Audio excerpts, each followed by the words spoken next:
right? And so many people's identity of what it is to be strong, what it is to be sensitive, what it is to be vulnerable, what it is to be real and honest. It's not always easy when you live in a space as a man, no matter what your career is, right? No matter what your experience, you're always questioned and judged, and people want to deconstruct everything about our process.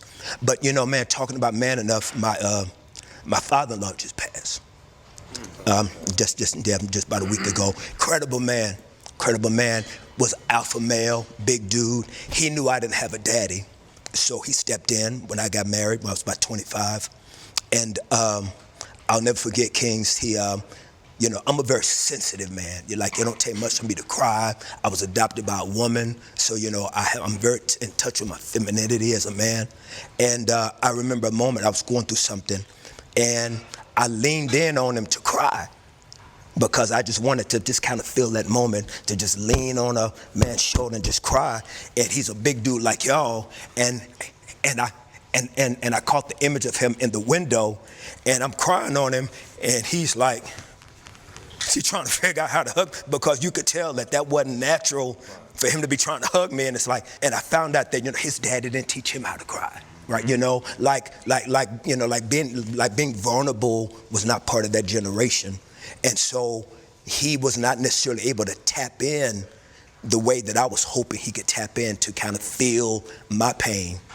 And I want to ask y'all, man, when was the last time something in life, something good, something bad, something difficult, that you were able to tap into that moment where you shed some tears, or were you taught as a young man to not shed tears? Yeah, I would say we just had this conversation on our show with Jason Wilson. Oh, yeah. And we had the discussion, literally, it's been almost 30 years for me. You know, and I mean, within that time, I lost my mom, been divorced. Wait a minute, you say 30 years for what? Since I've cried. Wait a minute. Yeah. I don't know, I think we live in a society now that it is okay for black men to express their feelings, but we didn't come from that. That's new. Our kids are in this. We came crying as a sign of weakness, toughen up, you know, get over it, man up, whatever the saying used to be where you were from, but crying wasn't accepted. So that's something, one thing is funny, like literally talked about it in counseling, talked about it on the show, that I've been trying to really unleash, because I know everybody needs a good cry. I just haven't had one in, man, probably 30 years. Not even like the birth of your children or anything? Nah, like excitement, happiness, but like an actual cry. You know, I haven't, you know, like I said, in that time, I've had amazing experiences with the birth of children, and obviously unfortunate with the loss of my mom and my, you know, divorce and everything that comes along, retirement. There's a lot of opportunities, I think, but they just never, you know, losing Kobe, there's a lot of different things, losing Nip, there's a lot of different things you would think that would make you tap into stuff like that, but it just never really happened. I'm looking for, hopefully it's a joyful cry. That's what, you know, that's what it's gonna be. God willing. Yeah. Let me ask you, Game, for you to be in the same career space as somebody that you looked up to, and to know all of the images that y'all have to be accepted in the world that you come from, and you know, you've been excellent at what you've done for a minute. How did it feel? How does it feel for you to know that somebody in your world shares that level of emotion? You know, for me, so me and Dog, we met outside before I became, you know, me.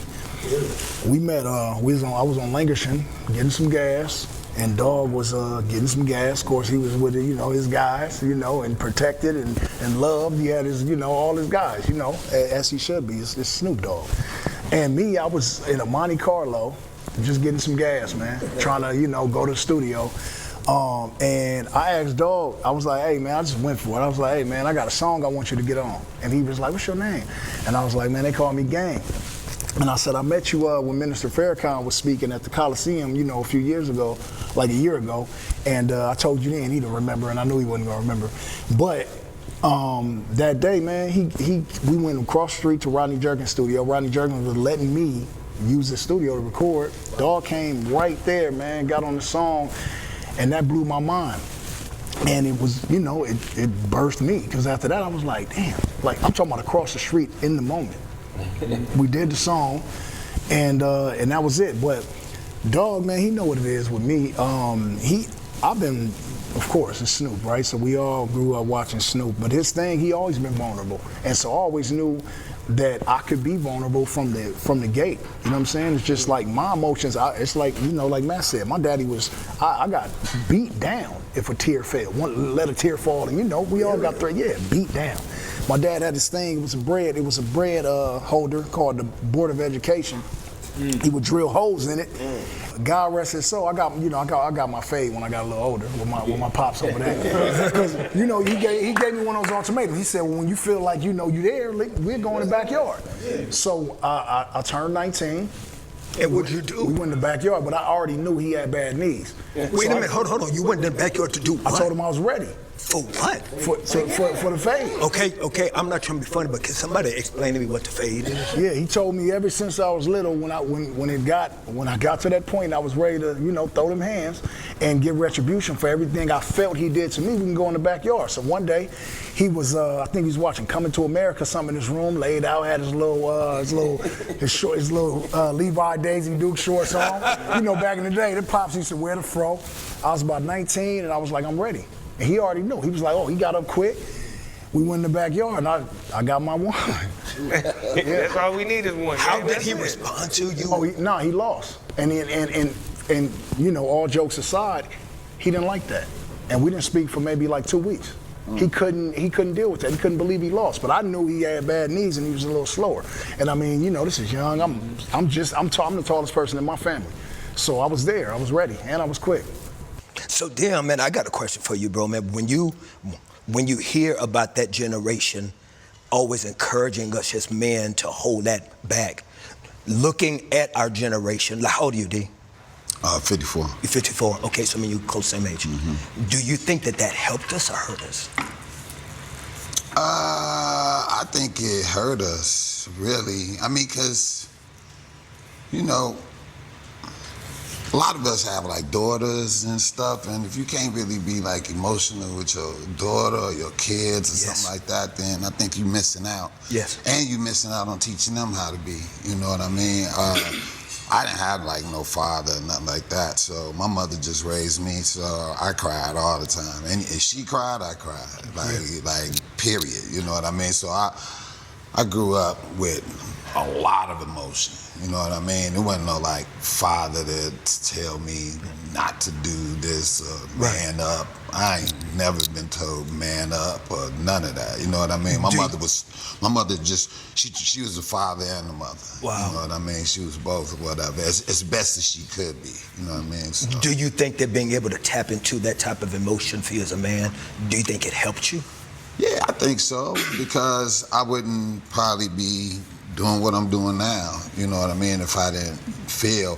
And also, I think it helps you with just being in certain places, you know.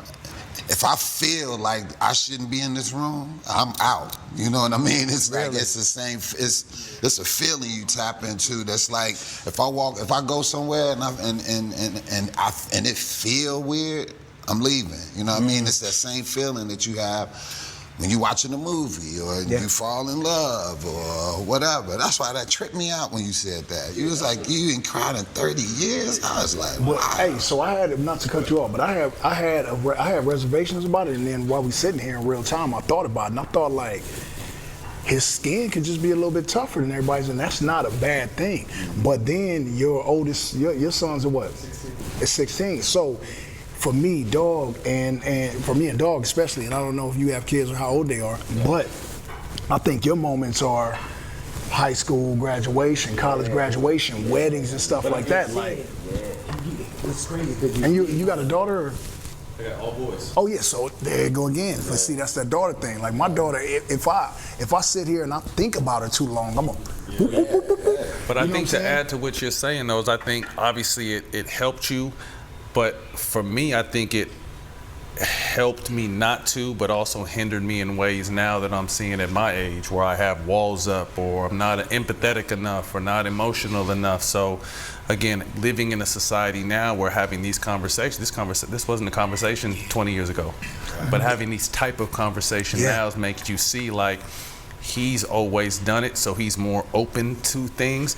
I've rarely done it since I was a child, so I'm more closed off in that area where I don't want to be closed off no more. Like as I get, I'm 45 now, like, and I have kids, so I want to be able to open up and really emotionally feel these experiences that I haven't had in a long time. So that's why when he said kid-wise, I'm excited about that. You don't strike me as emotionless or hardcore or closed heart. You know what I'm saying?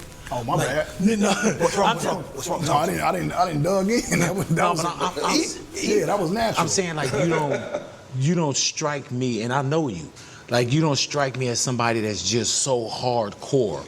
You're probably not a crier, but I know that there's an emotion there. Snoop want the fish, chef. You know? Bring that back. Yeah. I take a fish too. Yeah. The jerk chicken. No jerk chicken. Yeah. You need the fish, man. No. Game on it. Game on it. Double up. Okay, there we Game go. a big boy. Game is a big boy. Double up. Game is a big boy. Hey, Game, they got grits on there too. Yeah. Finish though, big boy. No, I was just saying that with Matt, it doesn't feel like there's a close off. You know what I'm saying? Like I don't feel like, oh, he's heartless or he can't be emotional. You're not a crier. Yeah. But with me, man, like the same. 7 of us is single parent. 7. Yeah, my mom was everything to us. So I always been kind of emotional. Like I cried today. You know what I'm saying? Literally talking with my wife and my daughter. And we were talking about something, and I remember I just looked and I saw, I have a picture of my brother. And I'm looking at these pictures of my brother, and it's one of the pictures where he was in his casket.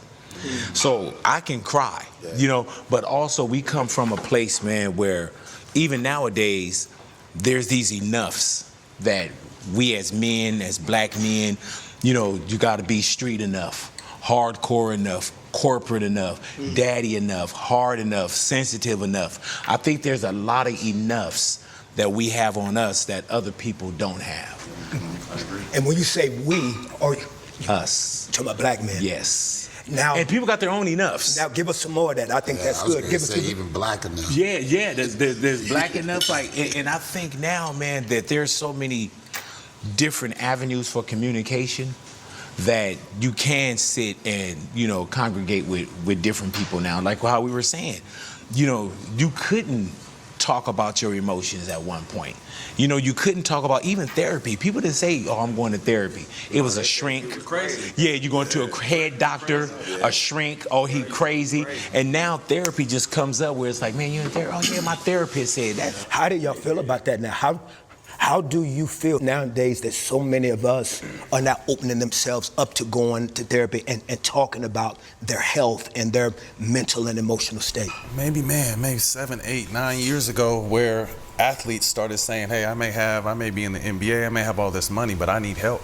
How was that? You know what? I would love to know from you, since you. Well, I think it was great, and not to cut you off, because I feel like obviously we're all in a place of influence from what our professions have been, and when we say stuff, it moves people, and we can say it as a parent and go one in our kid's ear and out the other. But if Snoop talks to the twins, it's gonna, oh shit, my dad said that, but Snoop said it. So you know what I mean? Yeah. So I just think when people like Paul George and Kevin Love and DeMar DeRozan came out and said, hey, this life is great, but I'm hurting. I'm still struggling inside. I think it kind of gave people, well, damn, if NBA champ or he's made this much money or played this long, if they can admit it, I think it just really kind of opened up the door for people to start. And those are just 2 examples, or those are examples that I saw. I'm sure there's been other examples, but when athletes are looked at as superheroes, and if a superhero can say, hey, it's okay to ask for help, or hey, it's okay to cry. Or if Snoop or Game or Big Boy, if his president, or on the comedy stage, if we letting people know, hey, it's okay to do this, people are like, oh, okay, well, it is okay. And I think, that's why I've been through so much shit, whether it be split ups or whatever it may be, but I've never shied away from me, because I feel like when I talk or my experience is shared, although it may be messed up with me or it might have been a bad move or decision on my part, I know I'm helping a lot of other people have these conversations in their home with their children or whatever it may be. Yeah, that's what I was gonna say about you, but you just said it yourself. It's like your platform, and I've been tuned in since the beginning, and I've seen where it has transcended to, in current day. And I mean, you allow people to come on and be vulnerable, people whose stories, who didn't win championships or who didn't go as far as the Jordans and the Pippins, but who made an impact in the league, different athletes and different entertainers. You have a platform, you and Stack, well, y'all allow people to be vulnerable, and I'm saying that every episode, even the one I was on, like y'all allow me to be me. So even after the cameras stop rolling and the lights turn off, you might have to have a moment with Matt, maybe in the car when you get home, and pull from that platform. You know what I'm saying? Because you provide counsel, you provide a brotherhood. You know what I'm saying? So it's like you can take from that. So between that and as your boys get older and older and older, like you can just tap into that. It's just like with me. I was told if you cry, what's gonna happen after that? So for me, I tell my kids, look, have your moment. How long you need? I ask them. I talk to them in real time. How long you need? And then they start thinking about it. Well, damn, how long do I want to be crying before I receive this assistance? My daughter may be like, I need a day. Take a day, get your emotions off. Tomorrow we not doing no crying. Tomorrow we not doing no crying. Yeah, because I need both. I need you to have both. Get it all out, so then we can have a real conversation. Because I can't sit there and advise you while you huffing and puffing. Because we're not going to get anywhere like that. And that's just not how I parent. But I do parent wholeheartedly. I want you to get all your emotions out. Don't hide nothing from me. Well, I tell my daughter, she's 15. If it's a guy you like, I want to know his name. I want to talk to him, and I want to guide you through that, and I want to make sure that his parents know to guide him through that. So if y'all, like each other, she only allowed to like. We can't use the boyfriend word yet. I told her, look, I said, hey, once you get to 12th grade and it's time to start talking about prom and all that, then you can introduce me to Jake or Jack or whoever it is. But right now, focus on school. If you like a boy, y'all go to the Orange County Fair and chill and all that. If I meet the parents. But I say all that to say, I just want my kids to love and trust me. I don't want there to be any secrets with me and my parenthood. That's not, because I couldn't get those emotions off. My mom was tough, my daddy was tough. And my mom was from Hoover, my daddy was from Nutty Block, and they was both crippin', and you couldn't. Those are gangs. Oh yeah. Whoa. Right. What chapter is? Hold on. What chapter? What chapter? I like those. They don't sell those anymore. Those little Nutty Blocks. Well, God rest my father's soul. I couldn't go lean on him. It was a brick wall. And then if I thought I was about to go cry on my mama's shoulder, she was like, nah. Still to this day. She was even harder. My mama harder than my dad to this day. How did you feel, Dion, the first time you ever showed that level of emotion around a woman in your life and she made you feel covered? Did she make you feel covered, or did you feel weak in front of her? I think she made me feel weak.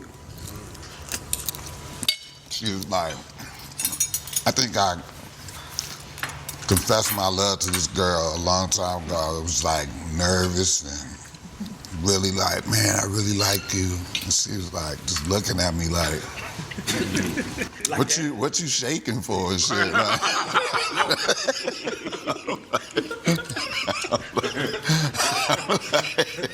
she was like, yeah, I'm good. Did you have a note that you was reading through it, baby? Like when you doing I just want to tell you that I love you, no? All right, no, okay. I just want to say sorry now if I laugh and you say some serious shit and I laugh. Yeah. 'Cause I just know watching you some funny shit is coming. Is it hard to be serious? You know how some people, we're so used to seeing you laugh and be the icebreaker and be the comic relief. Does it throw people off? Because I get it sometimes. With what I do, I get people that'll say, man, are you all right? If I'm quiet, because they're so used to my radio show and being funny and all that kind of stuff. No, I let down a lot of people. Yeah. They meet. No, see? No, for real. They meet me and I'm just quiet, and they just be like, "Why you ain't throwing no pies in your face? And why you ain't acting silly?" And it's like, nah. See, when it comes to comedy, well, at least with me learning is what my whole material is about. If I'm too busy talking, I can't learn. And I'd rather shut up, learn people's worlds, learn what they going through, what they doing. And there might be something in there that I can talk about on stage or whatever. But if I'm too busy cracking jokes and shit, then I'm not learning. So I let down a lot of people. They'll come around and they just be like, why are you so serious? And I'll be like, I'm not, I'm just chilling. You know what I want to ask him, Big Boy, and I can ask you as well, or just any of y'all, is for him to show his emotion for the first time to a girl, and to be vulnerable like that, and it didn't turn out the best way. Sometimes I wonder, do women understand the type of power that they can either give us or take from us when we show these moments of vulnerability and they don't know how to respond to it? Sometimes, like when I was in my 20s and my 30s, it was just an exchange. You know what I'm saying? It was, hey, I'm giving you this, we having our moment, and then I'm gonna get back to my life, you get back to yours. No emotions because you're young. Everybody got their whole life ahead of them.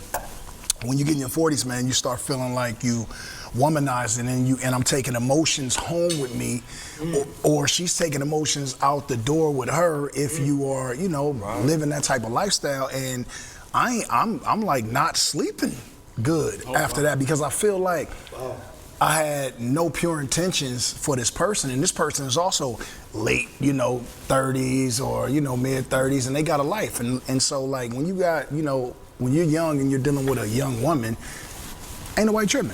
It's all good.